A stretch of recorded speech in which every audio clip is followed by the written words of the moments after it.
पूछने की कृपा करें। अब पुराने स्वाध्याय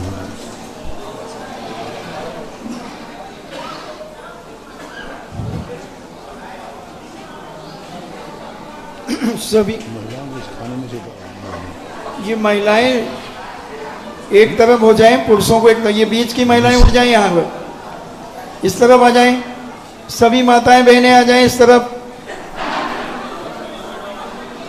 और पुरुष वर्ग यहाँ से और इधर सामने आ जाए। पुरुष वर्ग यहाँ सामने आ जाओ। सभी श्रोतागण एवं जिज्ञासु पूज सभी को नमोस्तु करें। ये अम्मा जी आप ये खंबे के अंदर हो जाएं सभी माताएं।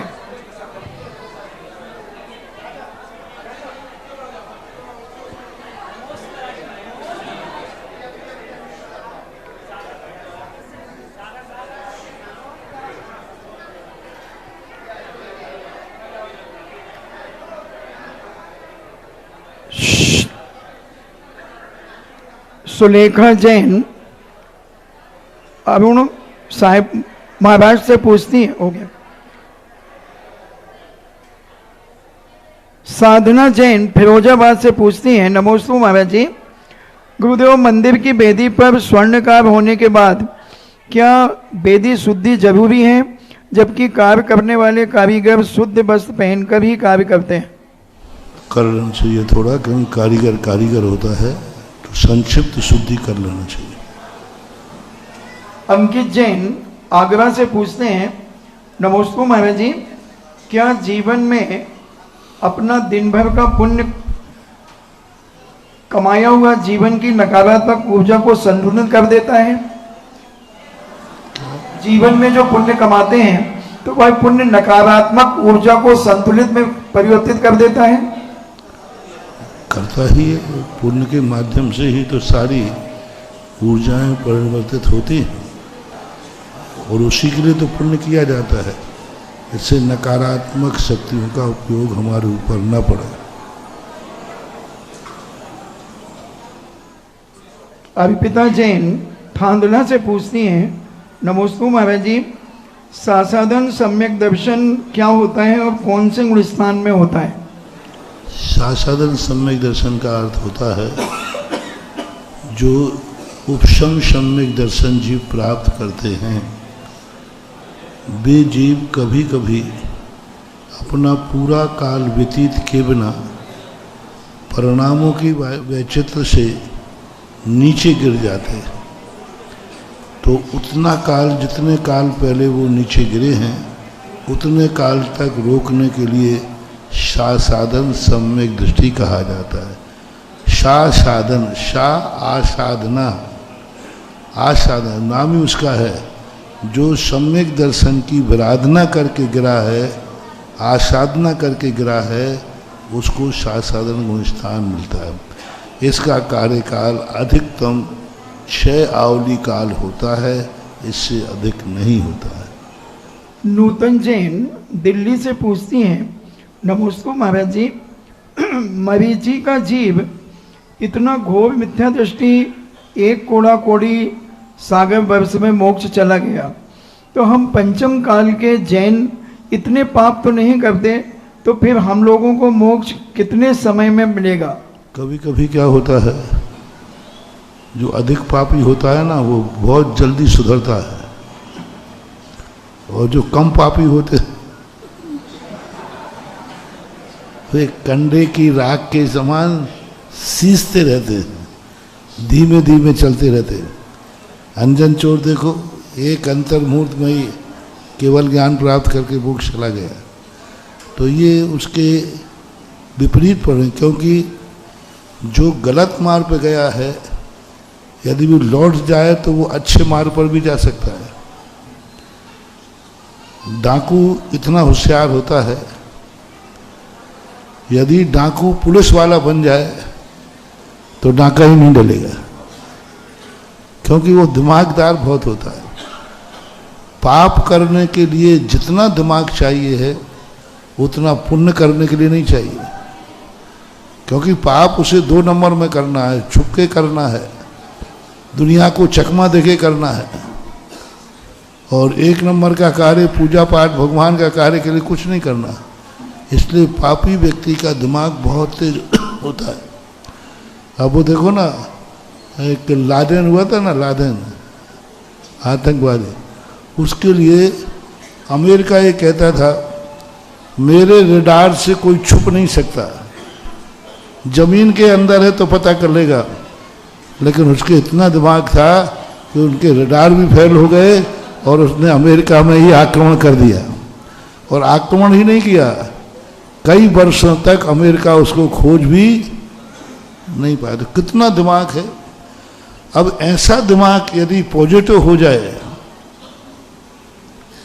ऐसा दिमाग यदि लोगों के परोपकार में लगा दे, ऐसा दिमाग देश के उत्थान में लगा दे, और ऐसा दिमागदार व्यक्ति यदि साधु बन जाए तो सारे जगत को समझा। क्योंकि शक्ति तो एक ही प्रकार की है, चाहे गलत कार्यों में कर लो और चाहे अच्छे कार्यों में कर लो, उसकी शक्ति बहुत ज़्यादा होती है। ऐसा देशना जैन शिकोहाबाद से पूछती हैं, नमस्ते महाराज जी, छायक सम्यक दर्शन कौन से गुण स्थान से लेकर कौन से गुण स्थान तक रहता है? चौथे गुण स्थान से लेकर के 14वें गुण स्थान तक रहता है, और सिद्धों में भी रहता है।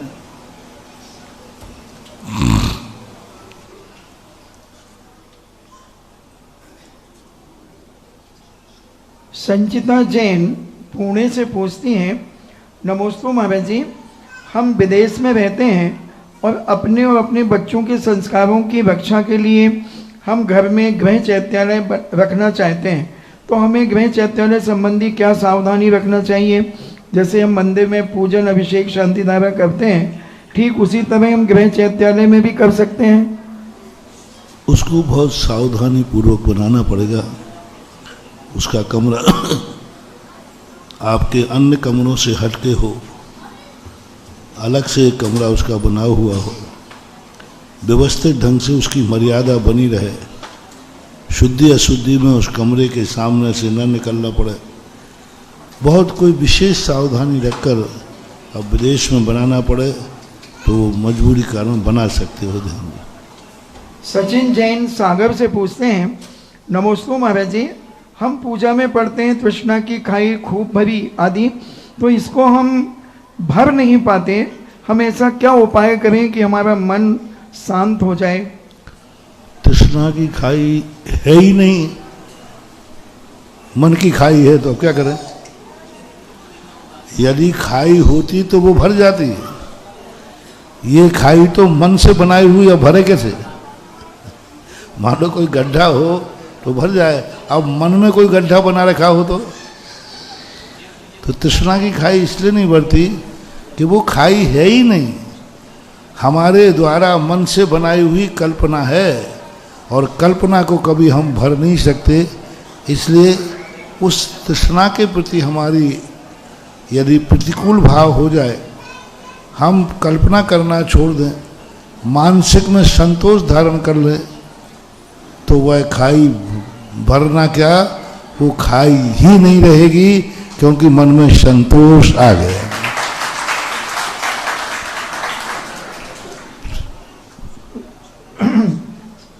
स्नेहा जैन आगरा से पूछती हैं, नमस्ते महाराज जी, क्या इस 84 लाख योनियों में हमें दिगंबर धर्म पहली बार मिला है या अनेक पहले भी कई बार मिल चुका होगा? पहले भी अनेक बार मिल चुका है, श्रावक को भी, मुनियों को भी। मुनिव्रतधार अनंत बार ग्रेविक उपजायो, ये आती हैं बहुत बार। प्रवीण कुमार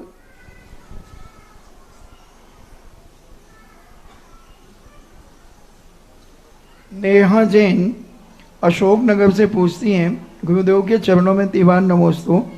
महाराज जी, सहजकूट जिनालय आजकल जो बन रहे हैं पहले नहीं बनते थे और आज बन रहे, इसका क्या कारण है?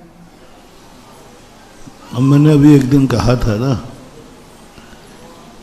परसों ही तो कहा था, कल ही परसों तो इसका जवाब दिया था, इसके बनने के कारणों का।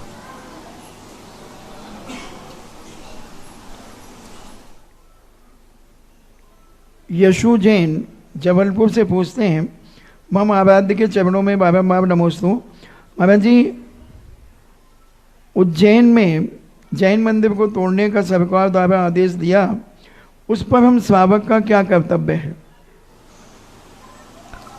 देखो, सरकार के साथ अपना दो रूप हो सकते हैं। सरकार के साथ समझौता किया जाए, उनकी समस्या को समझा जाए, राष्ट्र का कितना हित है इस पर विचार किया जाए। अपन वो तो है नहीं कि तुम्हारा राष्ट्र मिटे तो मिटे, लेकिन हमारा मंदिर नहीं मिटेगा। राष्ट्र अपना है, अपना घर है, देश अपना है, अपना है, तो अपने देश के लिए हानि लाभ देख करके एडजस्ट करना पड़े तो एडजस्ट पर विचार करना चाहिए। लेकिन कोई अधिकारी या कोई नेता देश भाव से या किसी कारण नहीं है फिर भी करना चाह रहा है, तो उसके लिए अपना शक्ति के साथ संगठित होकर के उस पर आवाज भी उठाना चाहिए। नेहा जैन सांगानेर से पूछती हैं, नमोस्तु महाराज जी, क्या मुंडन कराने की परंपरा जैन आगम के अनुसार उचित है या नहीं? पूज्य जिनसन स्वामी ने महापुराण के अंदर एक मौजीबंद की प्रक्रिया की है कि भगवान और गुरु के समक्ष अपने बालों का मुंडन करा करके उसको व्रत देने आदि की परंपरा है। आज भी आप लोगों को मालूम होगा कि लोग मुंडन कराने किसी तीर्थ क्षेत्र पर जाते हैं, मंदिर में कराते हैं, तो आगम सम्मत है। शास्त्र में लिखा है कि भगवान की साक्षी में करके, गुरु की साक्षी में करके मुंडन कराने की बात कही गई है मौजीबंद में, तो ये आता तो है। राजीव जैन शिवरार्थी अमर पाटन से पूछते हैं, मेरे आराध्य गुरुवर के चरणों में कोटिशा नमन। महाराज जी, सुख किसे कहते हैं और इसे कैसे प्राप्त किया जाता है? मन को जिसमें शांति मिलती है वह एक सुख है, सांसारिक सुख, और जिसमें आत्मा को शांति मिलती है वो है पारमार्थिक सुख। शारीरिक इंद्रिय तो कष्ट में रहेंगे, लेकिन आत्मा को शांति मिलती है। जैसे उपवास में शरीर तो कष्ट में रहेगा, लेकिन आत्मा सुखी रहेगी। सांसारिक सुख में क्या है, भूखा है और ये जो रोटी खा लेगा तो सुखी रहेगी। दोनों में अंतर समझना। एक वो सुखी है जो भूख पर रोटी मिलने पर सुखी हो जाता है, और एक वह व्यक्ति है जो उपवास करने पर सुखी होता है। दोनों में कितना अंतर है? बहुत अंतर है। उपवास करने के सुखी है, तभी तो 10-10 उपवास कर लेते, कौन कह रहा है? जब तो मासोपवास करते थे मुराद, कौन कह रहा है? तो उपवास करने में जब सुख आने लग जाए तो पारमार्थिक सुख है, और रोटी खाने में सुख आने लग जाए तो ये सांसारिक सुख मानना चाहिए। महेंद्र जैन पत्रकार इंदौर से पूछते हैं, नमोस्तु महाराज जी, किसी ने कहा है कि अंदर से शीतल व्यक्ति को बाहर की गर्मी परेशान नहीं करती, तो क्या महाराज जी वाकई में ऐसा संभव है? क्यों नहीं, अभी मैंने कहा ना, सूर्य होता है, बाहर से गर्म है, अंदर से शीतल है। ऐसे ही साधु उपवास करता है, एकासन करता है, बाहर से गर्म रहता है, अंदर से शीतल रहता है। बाहर से बहुत गर्म रहता है साधु को कभी भी देखना, और अंदर से शीतल का झरना झरता है।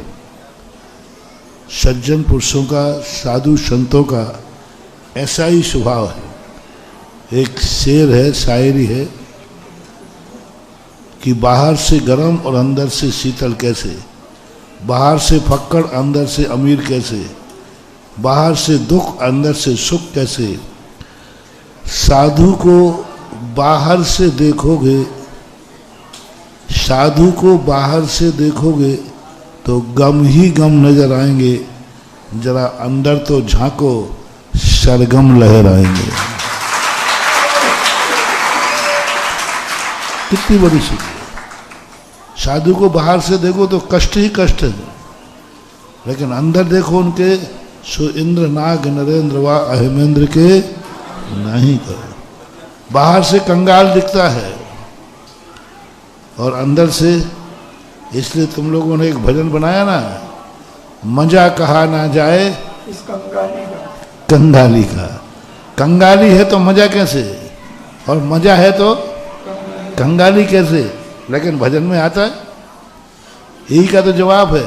बाहर से कंगाली दिख रही है और अंदर से आनंद का झरना फूट रहा है, ऐसा। हेलो। रास्ते की धूल को गुलाल कर दिया, रास्ते की धूल को गुलाल कर दिया, भक्ति को शक्ति को भक्ति से माला माल कर दिया। वाह वाह बुंदेलखंड के शेर, वाह वाह बुंदेलखंड के शेर, आज संपूर्ण विश्व में आपकी वाणी ने कमाल कर दिया, आपकी वाणी ने कमाल कर दिया। जगत पूज्य मुनि पुंगव श्री 108 सुधा सागर जी महाराज के चरणों में, सत्संग के चरणों में कोटिशा नमोस्तु करते हुए आज हम सभी साहेबपुर जिला सागर मध्य प्रदेश में पूज्य गुरुवर की चरण सन्निधि में बैठे हुए हैं, उनकी जिज्ञासा समाधान में बैठे हुए हैं। जिज्ञासा समाधान में बैठने वाले, सुनने वाले, देखने वाले, सोशल मीडिया के माध्यम से जो अपनी टकटकी निगाहों से गुरुदेव के लिए निहार रहे हैं, गुरुदेव को सुनने के लिए लालायत हैं, उन सभी की ओर से कोटिशा नमोस्तु करते हैं, नमोस्तु करते हैं, नमोस्तु करते हैं। सर्वप्रथम जिज्ञासा के लिए संतोष जी सिंघई भर्राना को आमंत्रित करते हैं, उसके बाद नव्या जैन कंदवा उपस्थित हो जाएं।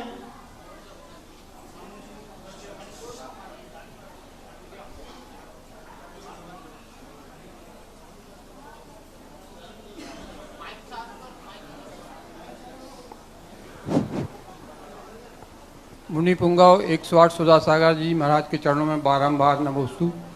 तरह छुल्लक महोदय के इच्छामी इच्छामी इच्छामी महाराज जी, मेरा, मेरे परिवार और भराना समाज की तरफ से। मुनिवर, मेरी जिज्ञासा है कि गतिबंध क्या होता है और गतिबंध के बाद में अथवा पूर्व में क्या संकेत मिलते हैं, और मिलते हैं तो गतिबंध के अनुसार मिलते हैं, क्या होता है? गतिबंध निरंतर चलता रहता है, एक एक क्षण में बदलता रहता है। एक क्षण में व्यक्ति नरक गति का बंध कर रहा है, एक क्षण में त्रियंश का, एक क्षण में मनुष्य का, एक क्षण में देव का। और जैसी गतियां बंद होती हैं, गुण स्थानों में परिवर्तन हो जाता है। जैसे नरक गति का जीव बंद कर रहा है तो उस समय उसे मिथ्यात गुण स्थान में पहुंचना पड़ेगा। त्रियंश गति का बंद कर रहा है तो पहला दूसरा गुण स्थान है। मनुष्य का बंद कर रहा है तो भी मनुष्य कर रहा है तो मिथ्यात गुण स्थान में जाएगा। और यदि देवगति का बंद कर रहा है तो चौथे मिथ्यात से लेकर के छठे गुण स्थान तक वह देवायु का बंद कर सकता है। इसलिए गति बंद तो निरंतर चलता रहता है और गति के अनुसार उनका गुण स्थान गिर जाता है, लेकिन तुरंत समझ जाता है। एक क्षण पहले नरक गति का बंद कर रहा था मिथ्या दृष्टि, दूसरे क्षण में सम्यक दृष्टि हो गया, देव गति का बंद करने लगा। इसलिए परिणामों के अनुसार गति होती है, गति के अनुसार परिणाम नहीं होते। जब बंद की अवस्था है, जब उदय में आती है तो गति के अनुसार परिणाम होते हैं, मति के अनुसार नहीं। जैसे इस समय मनुष्य है तो मनुष्य गति के योग्य ही परिणाम होंगे, अन्य परिणाम वो करेगा भी तो कल्पना कहलाएगी, भावना कहलाएगी, चिंतन कहलाएगा, वह साक्षात रूप नहीं ले सकता।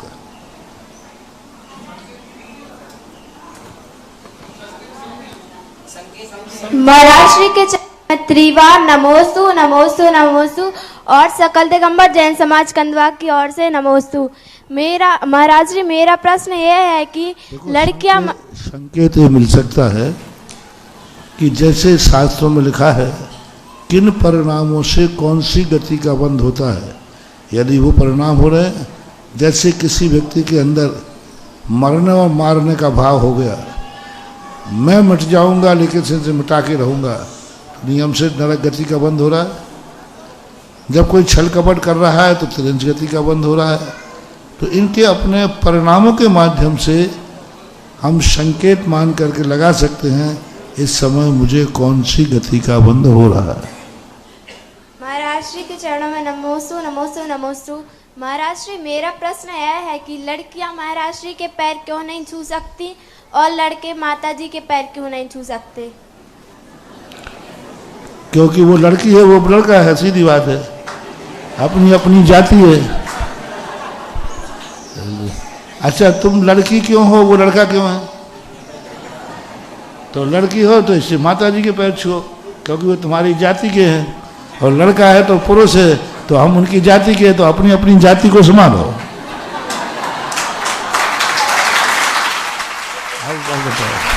अगली जिज्ञासा के लिए अब बताओ, बच्चों के प्रश्न को हमें बच्चों की भाषा में उत्तर देना पड़ेगा कि नहीं?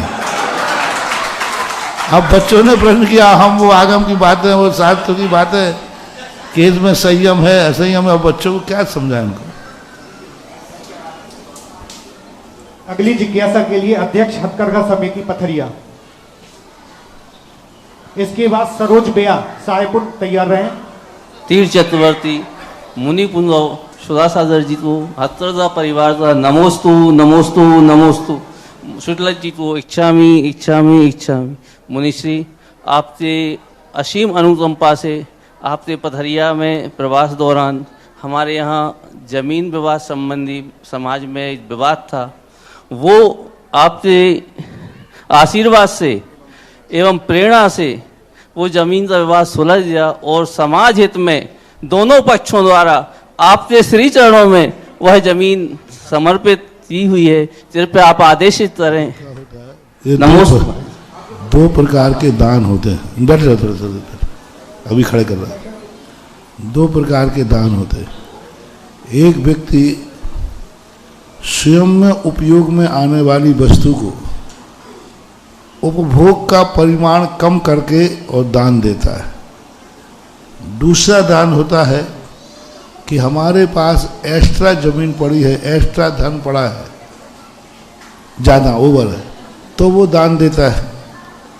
पहली क्वालिटी का दान है जो अपनी वस्तु है, अपने लिए है, ज़रूरत है, तो ज़रूरत में कम करके और दान देता है, वो एक बहुत बड़ा दान कहलाता है। क्योंकि उसने क्या कर दिया, अपनी ज़रूरत कम करके।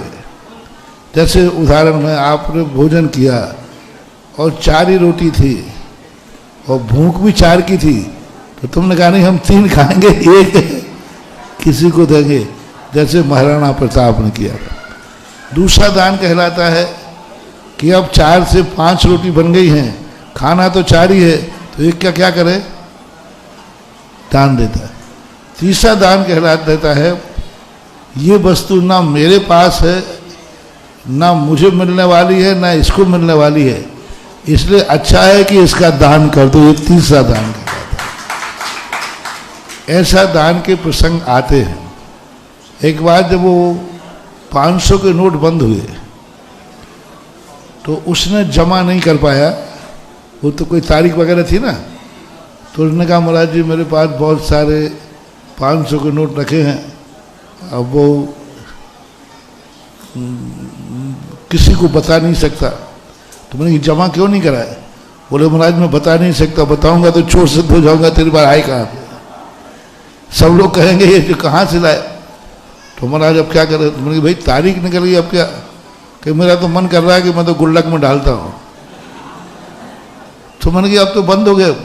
देखो उसने गुल्लक में डाले, दूसरे दिन को ये योजना मिली कि अभी भी किसी के पास 500 रुपया हो तो वो जा सकते। तो कमेटी वालों ने जब खोला तो बोले महाराज ये और वो। तो कभी कभी क्या होता है, ऐसी वस्तु दान में देने से उस वस्तु का बहुत बड़ा उपयोग हो जाता है। यानी वो 1 लाख रुपया तो उसने कर लिया था कि अब कोई काम में आने वाली नहीं, लेकिन जैसे उसने दान का भाव हुआ कि उसकी कीमत बन गई। ऐसा ही ये 2 पक्षों में विवाद था पथरिया में, और दोनों पक्ष अपने अच्छे परिवार के हैं, सब एक दूसरे से संबंधित होते हैं, हो जाते विवाद। तो अब इतने सालों से हुआ, कितने साल हो गए होंगे है माता जी? 20 साल से विवाद हो रहा है। और 20 साल के विवाद में क्या हुआ, दोनों के एवज में तीसरा कब्जा कर रहा है। वो बंदरवाट होता है ना, बंदर, तो तीसरे ने कब्जा कर लिया। तो फिर दोनों पक्षों में ये भाव आया, क्योंकि दोनों पक्ष इस बात पे तो थे ना तुम्हें लेने दूंगा और ना तो दान के भाव ऐसे अच्छे भाव हो गए कि दोनों पक्षों ने बहुत अच्छी सहमति करके और यह जमीन पथरिया समाज को समर्पित कर दी। नहीं सुनो, गलत बोला, उन्होंने मुझे समर्पित कर दी। पहला नंबर तो क्या हुआ, मुझे समर्पित कर दी। और मेरे नाम पर इतनी समर्पित संपत्तियां हैं,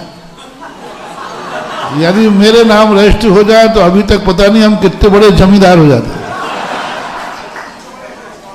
लेकिन महावीर स्वामी ने पहले ही कहा कि बेटा मुझे मालूम है तुझे कितनी आएगी, तो उन्होंने पहले ही नियम दे दिया कि तुझे एक कौड़ी से कोई मतलब नहीं है। तो फिर बैठ करके परामर्श करके सकल दिगंबर जैन समाज में सभी लोगों के लोग उसमें हैं। हथकरघा नाम की एक संस्था है वहाँ पर पथरिया में, हथकरघा कमेटी के लिए यह जमीन मैं समर्पित करा देता हूँ उनकी तरफ से। लगभग 2 एकड़ जमीन है, आज इसकी कीमत लगभग 2 करोड़ के आसपास होता है। आज वह जमीन 10 करोड़ रुपए की है। प्लाटिंग करके बेचे तो 10 करोड़ की जमीन है। लेकिन ध्यान रखना, मैंने ये शर्त लगा दी है, समाज इसको कभी बेच नहीं पाएगी। हाँ, नहीं तो समाज सबसे कोई भी जमीन को बेचेंगे नहीं, समाज के काम आएगा।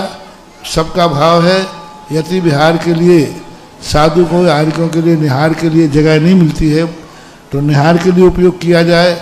और भी कोई धार्मिक कार्य, सामाजिक कार्य हो तो उनको मात्र कॉमर्शियल उपयोग ना किया जाए, व्यापारिक उपयोग ना किया जाए, प्लाटिंग न की जाए, कभी इसको बेच नहीं पाएंगे।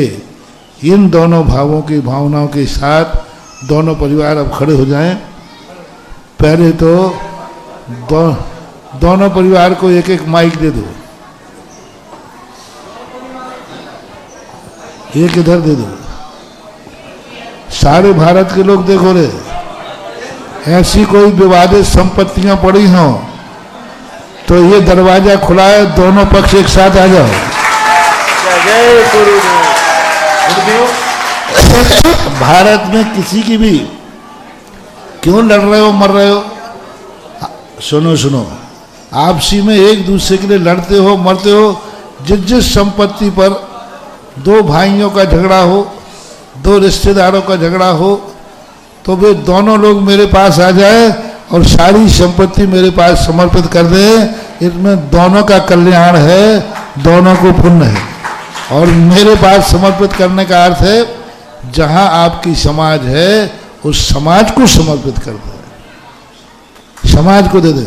क्यों लड़ रहे हो, लड़ाई हो रही हो ठीक है, अपन दोनों निर्णय करो कि भाई जिस चीज़ पे झगड़ा है उस चीज़ अपन मंदिर में या समाज को दान में देते हैं। कसाय से बच जाओगे और पुण्य का बंद हो जाएगा। आप ले लिया। तो दोनों पक्ष एक दूसरे से अभी तक एक एक पक्ष बोलो, अभी तक इस संपत्ति को लेकर जो भी मन में क्लेश हुए हैं, जो क्रोधवश, भावावश, मान कसाय के बस मेरे से कोई गलती हुई है, उसके लिए हम उस परिवार से भी, समाज से भी और धर्म से भी क्षमा मांगते हैं और उसका प्रतिक्रमण करते हैं। ऐसा हमारे द्वारा नहीं होना चाहिए था। तस्मिच्छामि दुक्कडम, बोलो तस्मिच्छामि दशमिच्छामि दुक्कडम, तस्मिच्छामि। दुक्कडम। अब आपको दे दो। मेरे परिवार से भी इस संपत्ति को लेकर जो भी क्लेश हुए हैं, जो भी राग द्वेष हुए हैं, हम सामने वाले परिवार से क्षमा मांगते हैं और खेद व्यक्त करते हैं। तस्मिच्छामि दुक्कडम, तस्मिच्छामि दुक्कडम, तस्मिच्छामि दुक्कडम। अब दोनों परिवार सब राग द्वेष भूल करके बिल्कुल बहुत अच्छे से रहना। दोनों परिवार को मेरा दोनों हाथ से आशीर्वाद। और ये संपत्ति जो हमारे चरणों में इन्होंने समर्पित की है, मैं इसको हथकरघा कमेटी के पदाधिकारी जो हैं वो आकर इसको ले जाएं और इसकी विधिवत वकील से चर्चा करके रजिस्ट्री करा लें। आप दोनों परिवार वाले इनको दे दें। नहीं, अरे हमने तो अपनी भाषा दे दे। दान इनका है, इनके द्वारा। नहीं नहीं, आप दो, आप दो, अच्छा रहेगा। दोनों परिवार आप भी आ जाओ।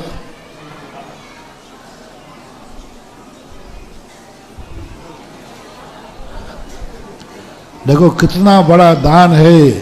राग द्वेष भी खत्म हो गए और 10 करोड़ की संपत्ति का दान अभी तक पूरे पथरिया क्या पूरे दमोह जिले में किसी ने इतना बड़ा दान नहीं दिया हो। दिया हो तो पता नहीं, अंदाज बता रहा हूँ। 10 करोड़ की संपत्ति का दान और दोनों हाथ में लड्डू। दान का दान हो गया और राग द्वेष भी खत्म हो गए। अब दोनों अच्छे से शांति से, माता जी भी बहुत अच्छी तरह तुम्हारी समाधि हो, बढ़िया। हाँ, उनका उस जमीन के ऊपर दोनों परिवारों का पाटिया पर नाम लिखा जाएगा कि इन लोगों ने यह जमीन समाज के लिए दान में दी है। वो भाषा बना लेना, इनको भी दिखा देना, मैं भी देख लूंगा। आज जो आपने हमें रास्ता दिखाया है, इससे हम 20 वर्ष से बहुत आहत थे। आज हमें ऐसा लगा है कि शायद हमें मुक्ति अच्छी मिल जाएगी। इसके लिए बहुत बहुत आभार। गुरुदेव के चरणों में बारंबार नमोस्तु।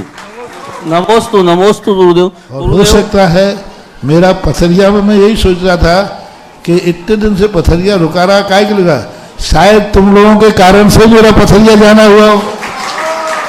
हाँ, होता है बहुत। अगली जिज्ञासा के लिए श्रीमती सरोज बिया, उसके बाद श्री पारस जी जैन, स्मृति नगर, इंदौर। तैयार रहें।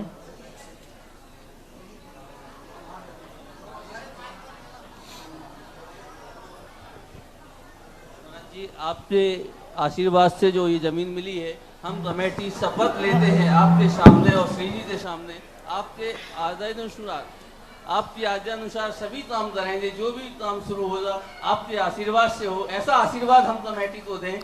देखो, समाज की चीजें हैं, हम लोग तो तात्कालिक राग द्वेष कसाय मिटाने का भाव करते हैं। बाकी जो उपयोग हो, जब आओगे तो हम परामर्श दे देंगे। सबसे पहले रजिस्ट्री कराओ। रजिस्ट्री कराने के लिए जो भी किसी का वहाँ विवाद हो, कब्जा हो, वो खाली कराओ। और खाली कराने के सबसे पहले बाउंड्री बनाओ। सारे समाज के लोगों से मैं कहता हूँ, जहाँ भी जमीनें समाज की पड़ी हों, 30 क्षेत्र हो, चाहे निर्माण करो या नहीं करो, बाउंड्री सबसे पहले बना लेना चाहिए। 30 क्षेत्रों के बाद क्यों हो रहे हैं, बाउंड्री नहीं है। तो सबसे पहला काम निर्वाध होते ही हथकरघा कमेटी का एक ही है कि उसकी बाउंड्री सबसे पहले बनाओगे। के चरणों में नमोस्तु, छुल्लक जी के चरणों में इच्छामि इच्छामि इच्छामि। महाराज जी, धार्मिक कार्य करने में विघ्न बाधाएं आती हैं, उसके लिए क्या प्रायश्चित ले? विघ्न बाधाएं धार्मिक कार्यों में आने का कारण क्या रहता है? उसके लिए अपना पुरुषार्थ करके उसको करना चाहिए। अब विघ्न बाधाएं आती हैं तो प्रायश्चित तो कुछ नहीं है, धर्म नहीं कर पाए यही प्रायश्चित हो गया। एक बार आचार्य श्री से किसी व्यक्ति ने कहा कि महाराज जी, हमारे हाथ से हमारे यहाँ महाराज का अंतराय हो गया, प्रायश्चित दो। बोले क्या प्रायश्चित दो? सबसे बड़ा प्रायश्चित हो गया कि तुम दान नहीं दे पाए। आहार देने से वंचित हो गए, इससे बड़ा और दंड क्या हो सकता है? यही तो दंड है। तो धर्म कार्य नहीं कर पाए, यही सबसे बड़ा दंड माना जाता है।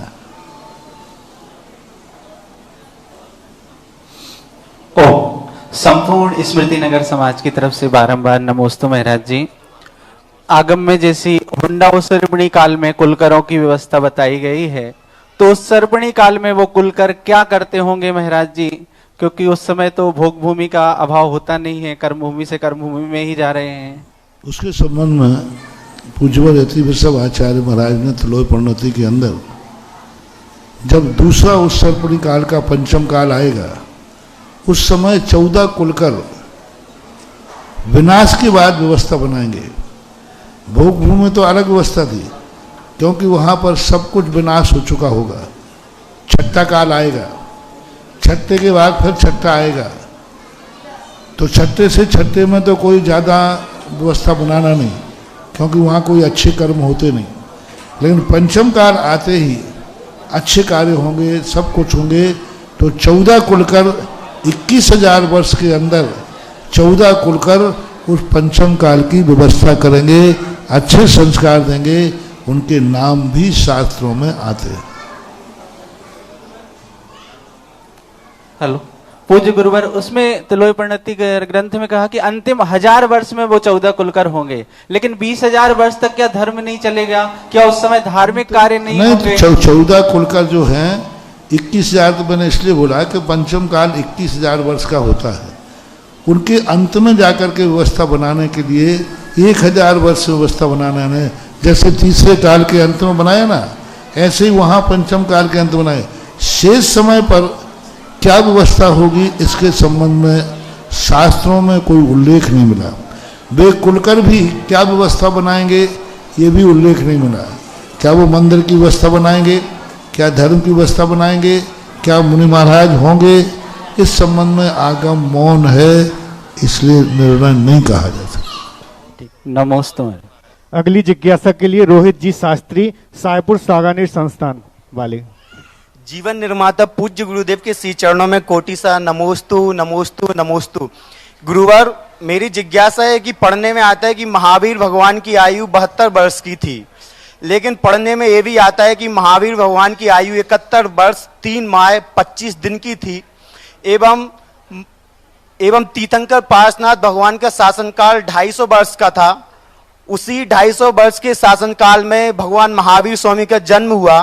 तो फिर तीर्थंकर महावीर स्वामी का शासनकाल कब से प्रारंभ हुआ? कृपया समाधान। पहली बात तो 70 वर्ष कुछ बताया ना तुमने। हाँ, तो 72 में प्रवेश कर दिया है, तो 72 का मान लेने दे। अब कोई 2-4 दिन का आगे पीछे गए, अरे अभी जीवित व्यक्ति की जन्म कुंडली में अंतर आ जाता है। हमारे पूज्य आचार्य महाराज के संबंध में देख लीजिए। कोई कहते हैं आचार्य महाराज का 244 में जन्म हुआ, 1944 में। कोई कहते हैं 1946 में हुआ।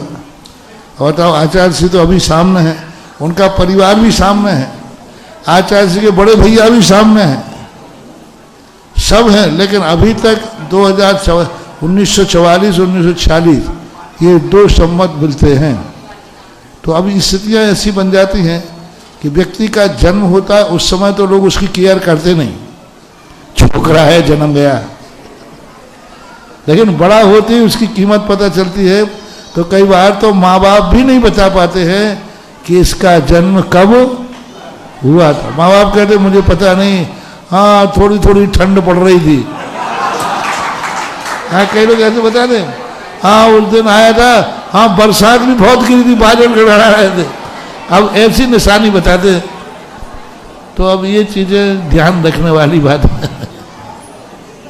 अगली जिज्ञासा के लिए रीनी जैन जबलपुर को आमंत्रित करता हूं। उसके बाद तैयार रहें उत्कर्ष जैन साहेबपुर।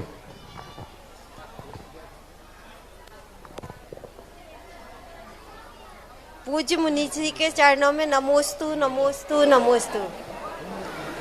महाराज से मेरा प्रश्न है, यदि किसी जीव ने जीवन भर ज्यादा धर्म व्रत उपवास नहीं किए हैं, फिर भी उसका यदि संलेखनापूर्ण समाधिपूर्ण मरण होता है, तो क्या उसका कल्याण निश्चित है? संलेखना पूर्वक मरण करने के लिए वृत्ति होना जरूरी है। बिना असंयम की संलेखना नहीं होती। पंचम गुण स्थान से ही संलेखना शुरू होती है। उपवास करे या ना करे, उपवास होवे या ना होवे, लेकिन वृत्ति यानी 2 प्रतिमाएं धारी 12 व्रत होना जरूरी है। उपवास जरूरी नहीं, क्योंकि जघन्य संलेखना एक अंतर मुहूर्त में भी होती है। मान लो उपवास नहीं किया है और अंत में उसका भाव हो गया मरने का, बताया उसने कहा अब मैं समस्त अन्न जल का त्याग करके, समस्त मोह परिग्रह का त्याग करके संलेखना लेता हूँ, और 1 घंटे मरण हो गया, तो भी वो संलेखना ही मानी जाएगी। अगली जिज्ञासा के लिए उत्कर्ष जैन, फिर आगे तैयार रहे दीपक वैद्य शाहपुर।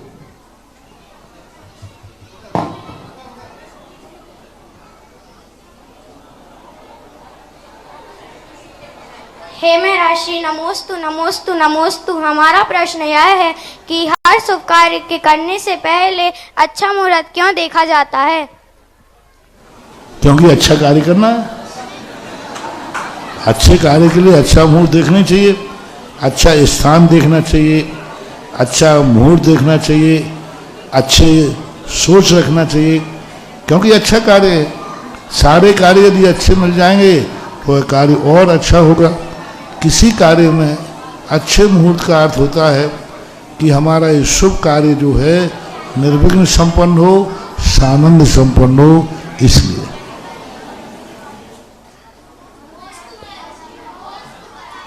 दीपक जैन साहेबपुर, इसके बाद तैयार रहे नमित नीलेश जैन साहेबपुर। मुनि श्री को मेरी परिवार की ओर से नमोस्तु, क्षुल्लक जी को इच्छामि। महाराज श्री, मेरी जिज्ञासा है कि पूर्व तीव्र पुण्य कर्म के उदय से चक्रवर्ती बन जाते हैं, लेकिन शुभम चक्रवर्ती को असमय में ही किन किन कारणों से नरक जाना पड़ा? क्या वे वर्तमान में कर्म बंध से या पूर्व नियोजित गति कर्म बंध से नरक गए? उनके नरक जाने का कारण तो स्पष्ट है कि नभोकार मन पर उन्होंने पैर रख दिया था। यही नरक गति के कारण का कारण होता है। अब निदान बंध से भी नरक जाते हैं, लेकिन अर्धचक्री तो निदान से बनता है। चक्रवर्ती भी उज्ज्वल कुंदकुंद स्वामी ने अष्टपाहुण के अंदर चक्रवर्ती पद को भी लिया है। चक्रवर्ती पद ये निदान पूर्वक धारण करता है, बहुत बार इससे दुर्गति जाता है, लेकिन शुभम चक्रवर्ती का नमोकार मंत्र की आराधना से नरक जाने का उल्लेख मिलता है।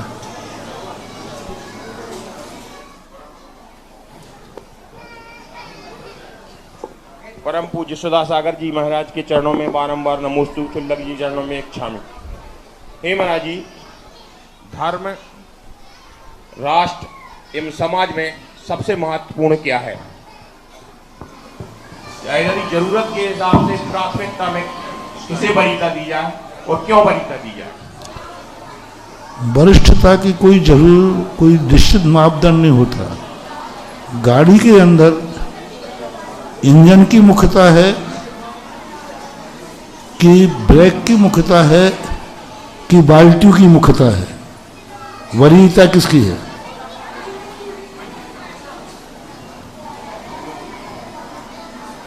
किस चीज में? क्या पूछ? एक गाड़ी में इंजन होता है और चलाने वाला क्या होता है उसको? ड्राइवर।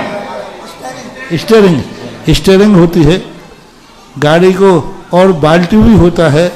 इनमें सब में तीनों में से किसकी वरीयता है? तीनों चीजें महत्वपूर्ण है बस अपने आप में। तो महाराज जी, मेरा प्रश्न ये है कि इसमें प्राथमिकता किसको दी जाए? सबको जरूरी है। किसी एक चीज अगर जरूरत पड़े तो किसी एक में, तीनों में तुलना की जाएगी। तुलना की जाएगी किस समय किसकी जरूरत है।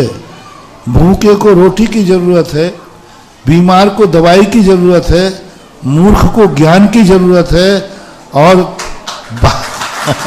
मूर्ख को ज्ञान की जरूरत है। अब क्या जरूरत है? जिस समय जिसकी उपयोगिता होती है वही चीज मूल्यवान हो जाती है। कभी कभी एक रोटी के लिए व्यक्ति को करोड़ रुपया भी देना पड़े, एक गिलास पानी यदि कोई एक गिलास, ओम शांति, एक गिलास पानी की कितनी कीमत है आज? कोई नहीं। लेकिन जंगल में फंस जाओ और तुम्हारे पास 1 करोड़ रुपया है और सामने वाले के पास पानी है 1 लोटा, और अदला बदली करना है, नहीं तो मरना है। सुनो भाई सुनो, उसके पास पानी है 1 लोटा, तुम्हारे पास 1 करोड़ रुपया है, और तुम्हारी हालत यह है कि यदि पानी नहीं मिला तो मरोगे, और वो कह रहा है 1 करोड़ दो, पानी लो। अब उस समय पानी की कीमत 1 करोड़ बचाओगे या मरने से बचोगे? हैं? और पानी में 1 करोड़ में नहीं खरीदा तो पानी तो मरना तो हो जाएगा, करोड़ भी। तो उस समय समझदारी क्या है? 1 करोड़ रुपया दो और पानी लो। अब पानी की कीमत कितनी हो गई? 1 करोड़।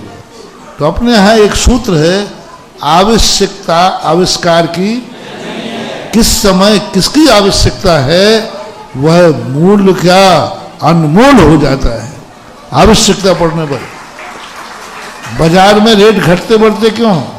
माल कम हो गया तो भाव, और माल ज्यादा आ गया तो ये होता है। अब ये निर्णय उसी समय स्वयं को करना पड़ेगा, इस समय मुझे क्या जरूरत है, समाज में इस समय क्या जरूरत है, क्या जरूरत पड़ी है, कौन सी चीज अभी इस समय जरूरत है, उस समय उसकी चीज को मुख्यता देना चाहिए। किसी एक को मुख्यता नियम नहीं बनाया जा सकता ऐसा। अगली जिज्ञासा के लिए मैं आमंत्रित करता हूं आनंद जैन पटवारी पाली। इसके बाद तैयार रहे श्रीमती नीलम जैन साहेबपुर।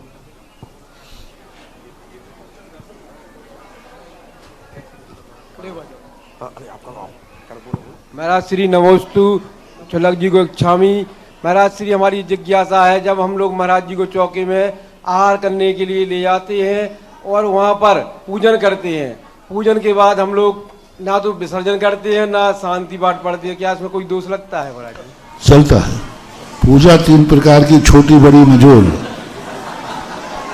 हाँ, पूजा के संबंध में हाँ सुनो, एक बार किसी ने कह दिया नहीं पूजा तो पूरी होना चाहिए, तो एक बार एक व्यक्ति ने पूजा कहाँ बड़ी बिहार, ओम क्यों कर रहे हो? देखो भाई ये गलत बात है।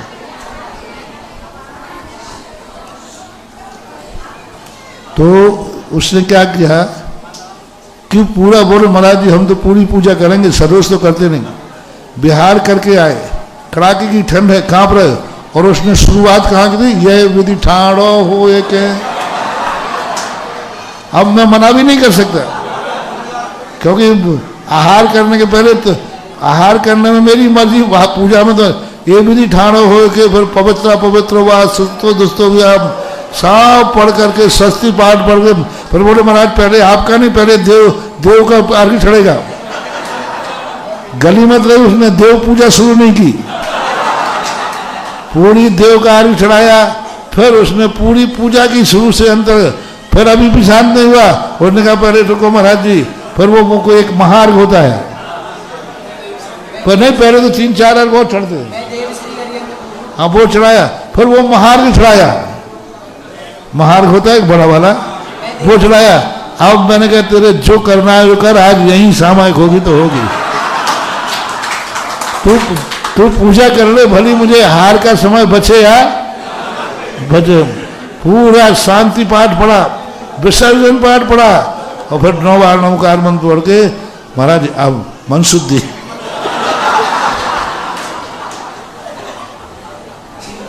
पर ये दोष नहीं है, ठीक है, लेकिन सत्यानुष्ठान देखा जाता है। उस समय पूजा का एक औपचारिक समर्पण दिखाना है, एक समर्पण दिखाना है कि आप मेरे पूज्य हैं, और पूज्य हैं इसलिए संक्षिप्त में नवदा भक्ति कर लेते हैं, उसमें कोई बाधा नहीं है। शुरू मत करना, नहीं तो आप करें।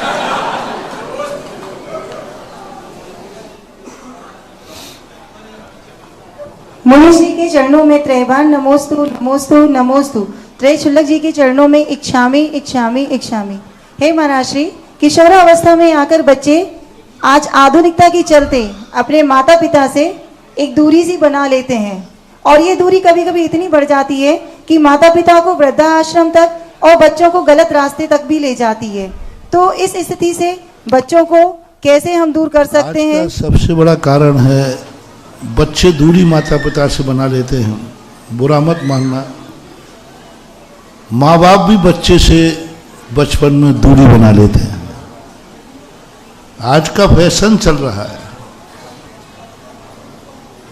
जन्म लेते ही फैशन चल रहा है बच्चों को। पहले बच्चे माँ बाप के साथ सोते थे, आज 90% बच्चों को, छोटे बच्चे माँ बाप अलग कमरे में सोते हैं, बच्चे अलग कमरे में सोते हैं। यहाँ से शुरुआत होती है अलगाव की। पहले माँ बाप के साथ सोते थे, माँ बाप के साथ में उनका शयन कक्ष होता था। आज बिल्कुल प्राइवेट हो गया, बच्चे अलग रहे, वो स्वतंत्र थे। जैसे थोड़ा बड़ा हुआ बच्चों को हॉस्टल में डाल दिया जाता है।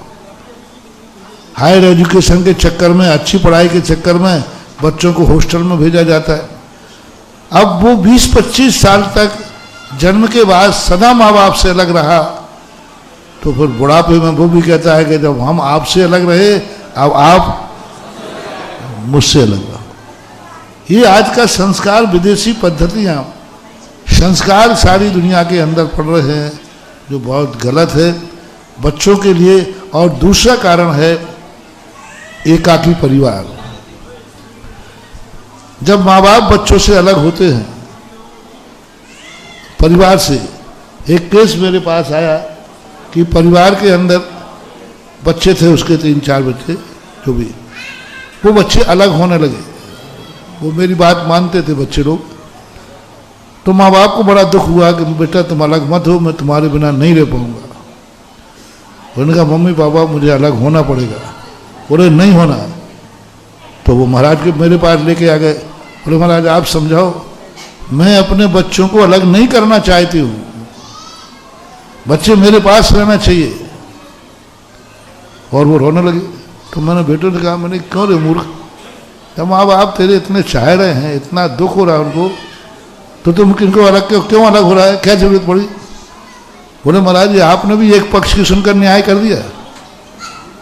नहीं तू क्या सुनाएगा? बोले मेरी भी सुनो। आप इनसे पूछिए, ये अपने भाइयों से, ये अपने माँ बाप से, ये अपने परिवार से अलग क्यों हुए थे?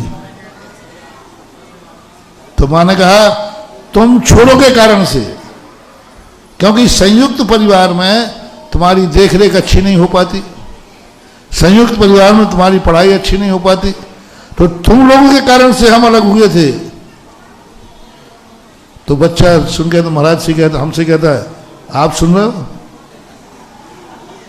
आप सुनिए महाराज, क्योंकि सरपंच आप हैं, आप सुनिए, ये बच्चों के कारण से अलग हुए थे माँ बाप। अब मेरे बच्चे हैं तो मैं अपने बच्चों के कारण से अलग हो रहा हूं। कौन सा गलत कर रहा हूं? पूछ लीजिए, हम इनके ओरिजिनल बेटे हैं कि अलग है कि नहीं। अब क्या जवाब दो बोलो? माँ बाप अलग हुए थे बच्चों के खातिर, तो हम भी बच्चों के खातिर अलग हो रहे हैं। अलग होने का तो ये परंपरा शुरुआत किसने की? शुरुआत किसने की? माँ बाप ने की। तो ये सबसे बड़ा कारण बन रहा है एकल परिवार। पहले संयुक्त परिवार में लोग रहते थे, 3-3, 4-4 पीढ़ियां एक साथ रहती थी, 3-3, 4-4 पीढ़ियां एक साथ रहती थी। दादा भी रह रहा है, और एक साथ रह करके यहाँ तक हो जाते थे, सोने की सीढ़ियाँ चढ़ते थे। वो सोने की सीढ़ी कुछ होता है, दादा परदादा नाती पोते भी हो जाते। तो एक संयुक्त परिवार का जो आनंद था उसके कारण, इसलिए आज जो एकल परिवार होने का परिवार परिणमन चल रहा है, बच्चे भी पूरा अपने माँ बाप की पूरी नकल करते हैं कि माँ बाप दुनिया से अलग हुए हैं, अपने परिवार से अलग हुए हैं, तो हमें भी माँ बाप से अलग होना है। इसलिए यदि ऐसी परंपरा चाहिए है तो हमें पहले कुछ सुधरना पड़ेगा, तो बच्चों में सुधार आएगा। अगली जिज्ञासा के लिए मैं आमंत्रित करता हूं आदित्य जैन साहेबपुर। इसके बाद तैयार रहें प्रियंका जैन साहेबपुर, श्रीमती प्रियंका जैन साहेबपुर। नमोस्तु भगवान। मेरी जिज्ञासा ये है कि कुछ दिन पूर्व बीनागंज के छबोदा तीर्थ के आदिनाथ भगवान के दर्शन करने का अवसर प्राप्त हुआ था। वहाँ की जो क्षेत्र की एनर्जी और जो वहाँ पर जाके क्षेत्र का अनुभव है, ऐसा क्षेत्र की एनर्जी हमारे साहेबों के जन्म मंदिर में कैसे आएगी और हमारे आदिनाथ भगवान का यहाँ कैसे विकास होगा? नमोस्तु भगवान। अभी तो एनर्जी आने के लिए मेरे पास तो एक ही साधन है कि जितने % लोग मंदिर में अभिषेक और पूजन करते हैं उतने % मंदिर में एनर्जी आती है, मूर्ति में एनर्जी। अब आप अपना परसेंटेज देख लीजिए कितना % है।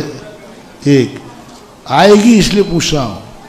कुछ मूर्तियाँ कुदरत से ही ऐसी एनर्जीवान होती है जिस एनर्जी के लिए अपने आप वो मूर्ति खुद लेकर आती है।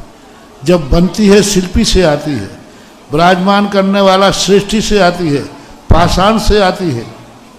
तो कुदरत से लाने के लिए तो एक ही तरीका है कि हम जितनी ज़्यादा भक्ति करेंगे, जितने नमोस्तु बढ़ाएंगे, जितने अभिषेक करने वाले बढ़ेंगे, जितनी पूजाएं करने वाले बढ़ेंगे, वो मंदिर कितने लोगों के लिए बनाया गया है, उनमें से कितने % लोग आ रहे हैं। आप यही पूछिए साहेबपुर में पूरी समाज कितनी है भाई? 700 लोग हैं। पुरुष 350 मान लें, 300 मान लें। अब % लगाओ कितने % लोग अभिषेक करने आते हैं?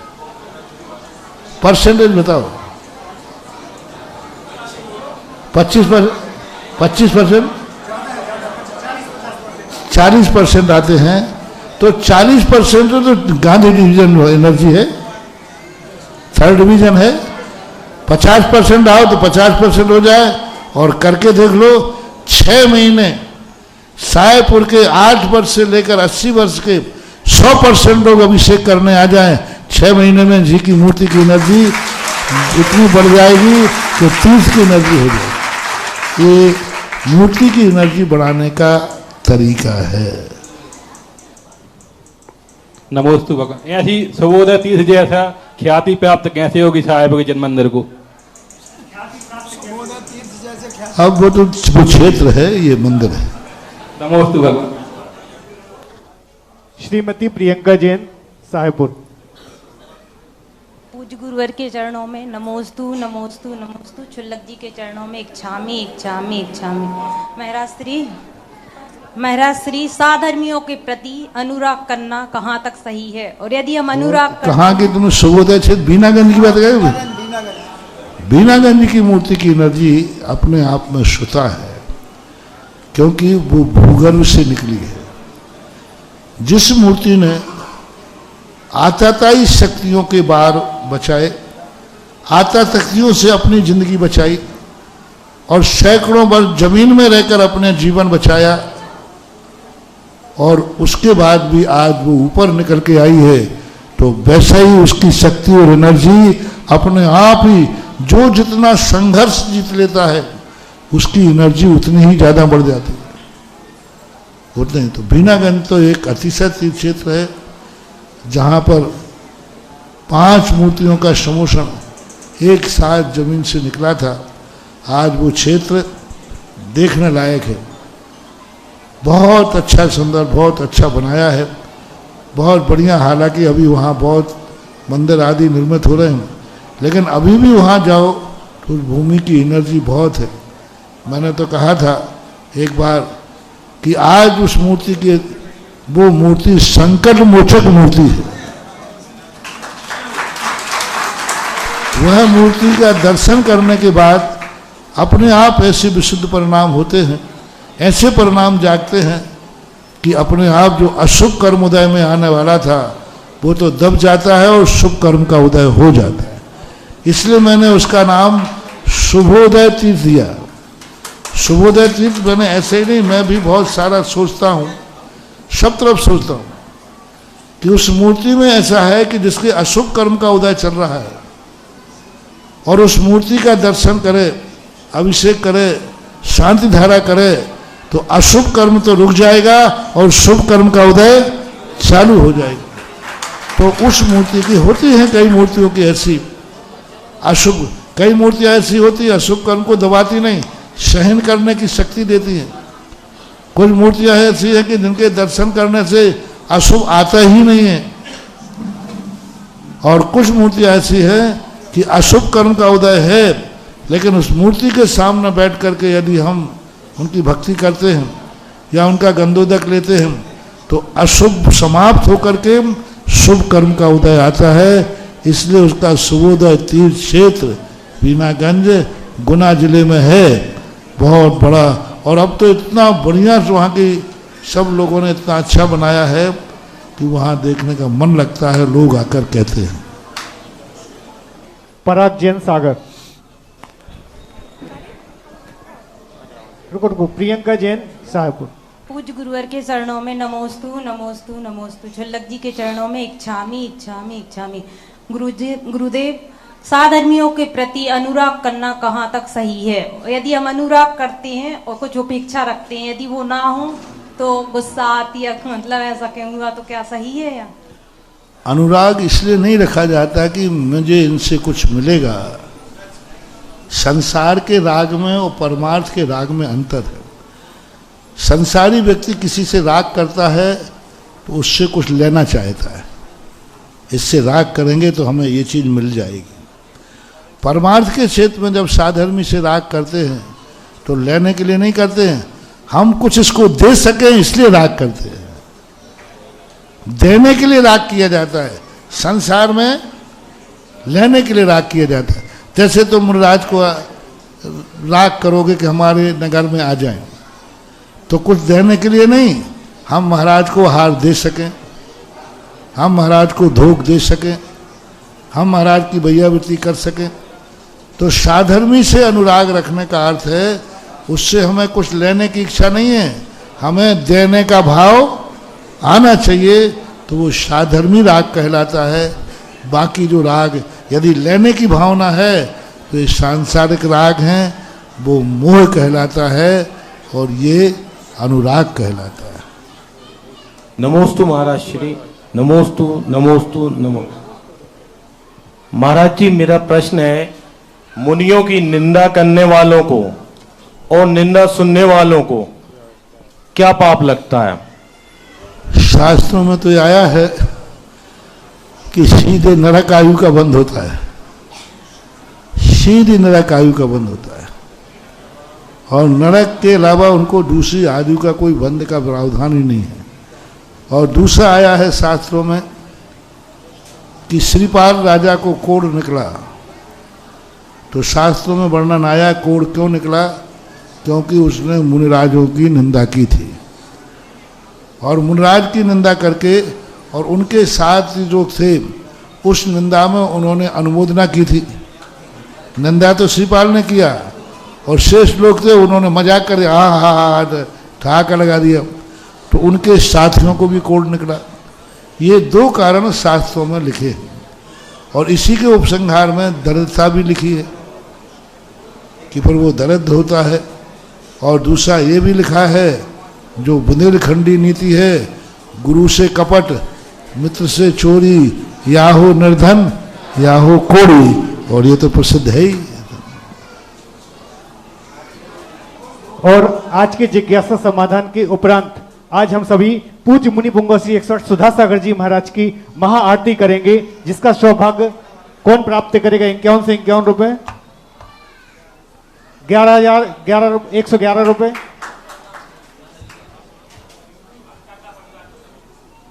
11,111 रुपए,